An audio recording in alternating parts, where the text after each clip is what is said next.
Hey, Pastor Steve Waldron, I hope you're having a great day in Jesus. Thank you so much for being here with us, and glad to have the opportunity to speak to you. We're going to be looking today is, does the Bible have contradictions? No. I'll go ahead and answer that. No. If the Bible had contradictions, these would obviously be on probably all the bestseller lists around the world, pointing them out. And there are a few books that try to point out supposed contradictions in Scripture. Now, are there conundrums in Scripture? Sure. Are there things that are apparent contradictions? Yes. But are there anything that are unrectifiable in Holy Scripture? Obviously not. And there's a whole host of apologetic material, whether it's Gleason Archer's book on Bible problems, Gerardus Bow, David Cloud, Peter Ruckman, F.F. Bruce, Hard Sayings of the Bible, that rectify all of these supposed contradictions of Scripture.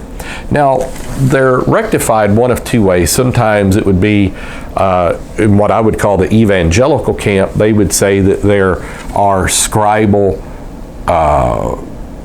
things that were not translated correctly. Sometimes you have what's known as the Caricative. I think it's 292 instances where you have that which is written and that which is spoken, the Car and the Kativ in the Masoretic text. What's in the margin and what's in the text, what's supposed to be in the text is actually in the margin, and understanding those type things.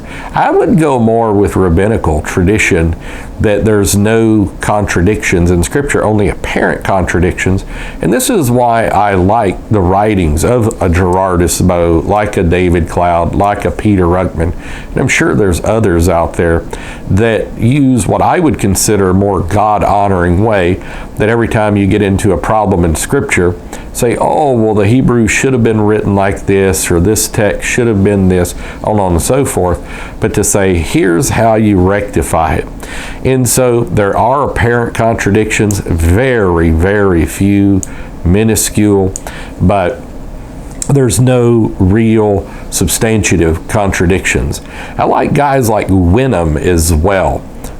He wrote a book called The Easter Enigma. Forget his name. I think it's Wenham, his last name, W-E-N-H-A-M, Wenham.